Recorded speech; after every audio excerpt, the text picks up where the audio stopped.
She woke before dawn, heart pounding like a distant drumbeat. The first rays of light had not yet touched her window, but her mind was already alive with the day's challenge. She had practiced the pronunciation of every vowel, every consonant cluster, every tricky diphthong last night until her tongue felt numb. Now, facing the gray world outside, she felt the weight of her fear. Tonight was the night she would speak in front of everyone, and if she mispronounced even one word, the consequences could be grave. Nina inhaled a shaky breath, rolling her tongue to feel the loose freedom of the English R sound. She whispered it softly, R, R, R. The sound felt alien on her lips. Back home, her mother would tell her to relax, Nina, but in her small village, relaxation was a luxury that fear did not allow. Today, she would enter the abandoned Thomas Ford Manor, where the legendary pronunciation test was held. Passed it, and she would earn a scholarship to study abroad. Failed it, and whispers said she would never be seen again. As she dressed quietly in the dim glow of a single bulb, she recalled how her brother, Samuel, had begged her not to go. "They say no one who fails ever leaves this place," he had warned. His voice had trembled. He truly believed. She hugged him that morning, feeling his weight against her. He smelled of fear and lavender soap. She pressed her lips to his forehead, telling him, "I'll be careful," though she did not know if she could keep that promise. Her first steps out of home felt like stepping into a world she no longer recognized. The narrow cobbled path leading to the old manor seemed endless. Each stone under her worn shoes echoed a warning, "Turn back." The morning mist clung to her skin, and from somewhere beyond the trees, a lone raven cawed, as if mocking her with its jagged cry. She shivered, remembering her teacher's tip, focus on the words, not the fear. Yet every step forward only amplified the pounding in her chest. The gates of Thomas Ford Manor loomed ahead, wrought iron twisted into grotesque shapes, faces of unknown creatures, hissing mouths opening in silent screams. The cemetery beyond, overrun with tangled vines, shivered in the wind. The heavy gates groaned as she pushed them open, shivers traveling down her spine. In the courtyard, fog coiled at her ankles like a living thing. She felt watched, though she was alone. Her pulse raced as she whispered, "Hello." And then she heard it, a soft voice, clear as a bell. "Pronunciation test begins at midnight," the voice said. It did not come from any direction she could pinpoint, yet it echoed around her, wrapping her in its cold embrace. She swallowed hard, tasting the bitter tang of fear. She whispered the words aloud for practice. Midnight, stressing the correct syllables. Midnight, soft D, crisp T. Her tongue slipped, producing midnight, a mistake that made her cringe. She corrected herself immediately. Midnight. Nina's mind raced back to her lessons. Vowels versus diphthongs, minimal pairs like ship and sheep, bit and beat. She had studied them obsessively, repeating SGP, SHP, BT, BIT until her throat burned. But memory, like fear, can betray you in moments of tension. She pressed on, turning away from the courtyard and towards the massive oak doors of the manor. Inside, darkness swallowed her. She felt for the wall, tiny protrusions of peeling wallpaper guiding her steps to a wide staircase. The central chandelier, its crystals coated in dust, reflected nothing, just blackness. Still, a faint beam of moonlight found its way through a shattered window, illuminating the steps. Each stair creaked as she ascended, and with each creak, she held her breath, trying to steady her nerves. On the second floor, she paused outside a long corridor lined with closed doors. Whispering voices drifted from beneath them, practicing the teach sounds. T-I-N-K, T-I-N-K, T-I-C-K murmured in ghostly unison. She clenched her fists, reminding herself, breathe in through the nose, out through the mouth. Tongue behind the upper teeth, feel the airflow. She repeated, think, thing, think, each word crisp and clear. At the corridor's end, a large double door stood ajar. Behind it, chandeliers flickered to life, casting dancing shadows on the worn wooden floorboards. Chairs arranged in a semicircle faced a heavy oak table. Seated behind it was a figure cloaked in deep crimson robes, face hidden beneath the hood. The air smelled of old parchment and something darker, an acrid, metallic scent that pricked her nose. Nina swallowed. Her voice felt dry, as if her throat had closed itself to protect her from what was to come. She took one step forward, then another, the boards groaning underfoot. The hooded figure raised a hand, and a hush fell over the room. 2 tall candles flickered beside the figure, their flames dancing as if caught in a sudden breeze. Welcome, Nina. The figure's voice was a soft rasp, surprisingly young. Do you know why you are here? Nina's tongue felt heavy, weighed down by fear. But she had prepared for this moment. She straightened her shoulders and spoke, articulating every consonant. I am here to learn and to prove that I can speak English properly. Good, the figure replied. But prove it you must, if you are to leave this place. A series of mirrors materialized on the walls, tall, full-length mirrors that reflected Nina's anxious face back at her. She could see herself trembling. The figure continued, your test will begin with vowels. Pronounce them well, and you may proceed. Stumble, and you know the consequences. Nina's breath hitched, but she fought to steady it. She closed her eyes for a moment, recalling her teacher's voice. Vowels are the heart of English. Give them life. She opened her eyes. A, she began, drawing out the letter, /ei/. Her voice was soft at first, then grew stronger. Apple, aim, ache. Each word she spoke clearly, stressing the correct long A sound. The figure nodded. Next, E. Nina nodded, repeating /I/, her voice echoing in the silent room. E, easy, eat, eagle. Her lips formed each sound with precision, and for a moment, she felt a spark of pride. The figure indicated to her to continue. F, as in E, became I, ice, night, light, each word highlighting the long I sound. O came next, /O/own, open, oat. Then U/E/use, zoo, tune. She finished the vowels, her chest heaving. The figure's silence felt like a verdict hanging in the air.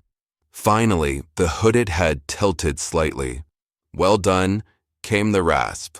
Relief washed over Nina's body, but it was short-lived. The candles flared, and the chandeliers flickered. The mirrors shifted, revealing another figure, a ghostly form of a young girl, lips moving, but no sound coming out. The hooded mentor gestured. Now consonants, but not as simple as vowels. Show me you know the difference between pairs that trip up many. The mirrors began to swirl, images of words spinning across their surfaces. Ship, sheep, bit, beat, pull, pool, bad. Curtains of darkness shifted at the edges of her vision, as if something beyond was watching, waiting. She swallowed hard, hands trembling. Ship, sheep, she said, pronouncing the short I in ship with a clipped voice, then stretching out sheep with the long E. Her mirror reflection fractured momentarily, as if reacting to her correct pronunciation. The ghostly girl leaned closer, shadowy tears gliding down her cheeks. Next, bit beat, Nina said, bit, her lips barely moving, the vowel crisp and short. Then beat, her tone higher, elongated. The mirrors flickered again, briefly showing the ghostly girl's face contorted by sorrow. Nina felt her heart lurch, but did not waver. Pull, pool. Her voice separated the U sounds. Pull with a short U like in put, pool with the long OO. She repeated them again for emphasis. The flicker returned, and the ghostly girl seemed to wail silently, her mouth opening wide. Bat a bad. She formed the sounds carefully. Bat, short A, then bad, the short A followed by a clear D. Her mouth felt stiff, but she forced each phoneme out. The candles sputtered as though responding to her success. For a moment, everything went quiet. The mentors, the ghostly child, the trembling mirrors, all still as stone. Then the hooded figure nodded one last time. You may proceed to the final challenge. The doors at the back of the room creaked open, revealing a narrow hallway cloaked in darkness, lit only by flickering torches. Nina hesitated. Her body trembled from exhaustion, her mind buzzed with adrenaline. She forced herself to step forward. The hallway's stone walls closed in on either side, and the floor was slick with moisture. She could hear her own heartbeat thumping in her ears. The torches cast distorted shadows, making the walls seem to breathe. As she moved deeper, a low sigh, almost a whisper, brushed her ear. "Help me," the voice pleaded. It was the same sorrowful tone she had seen on the ghostly girl's face. Panic surged. She whispered, "Hello," trembling. No answer came, just the pulse of her fear. Ahead, a wooden door blocked her path. It was old, swollen from damp, but its carving was clear, a single word, "Speak." Nina approached it, wiping her clammy palms on her skirt. She placed her hand on the doorknob, which felt icy. Taking a deep breath, she pressed her ear to the wood. From behind, she heard muffled sobbing. Her heart cracked. The final challenge, she realized, was not about vowels or consonants, but emotions. Pronunciation was only the vessel. The words they wanted were her own. She swallowed again, stepping back. She turned to face the door, its paint chipped, dark wood beneath. She thought of Samuel waiting for her, believed to be lost if she failed.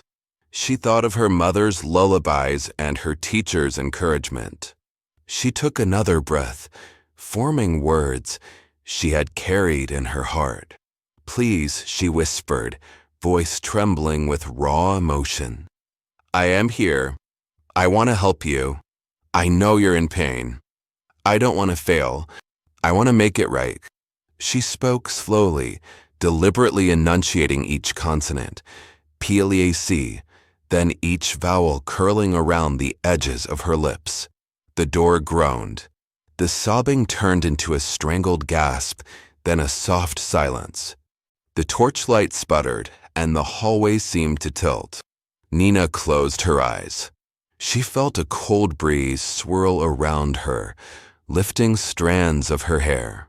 When she opened her eyes, standing before her was a figure she recognized, her younger self, as if frozen in time, her eyes wide with fear and tears streaking her cheeks.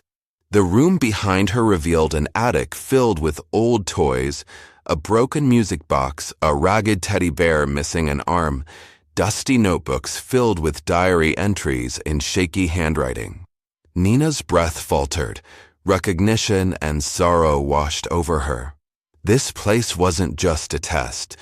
This was her past, trapped in a spell of silence because of her own fear. She knelt, reaching to touch her doppelganger's trembling hand. In that moment, she realized the final lesson: to speak beyond pronunciation, to speak with compassion and truth. She leaned forward and whispered, "I forgive you." Her pronunciation was clear, every syllable shaped with care. "I forgive you." The younger self's eyes widened, and tears spilled freely down her cheeks. The attic floorboards creaked, and the dust lifted, swirling like spirits freed. The broken music box started to play a soft lullaby, its notes tinny but comforting. Nina rose, feeling a warmth spread from her chest. The ghostly figure smiled, her lips curving with relief.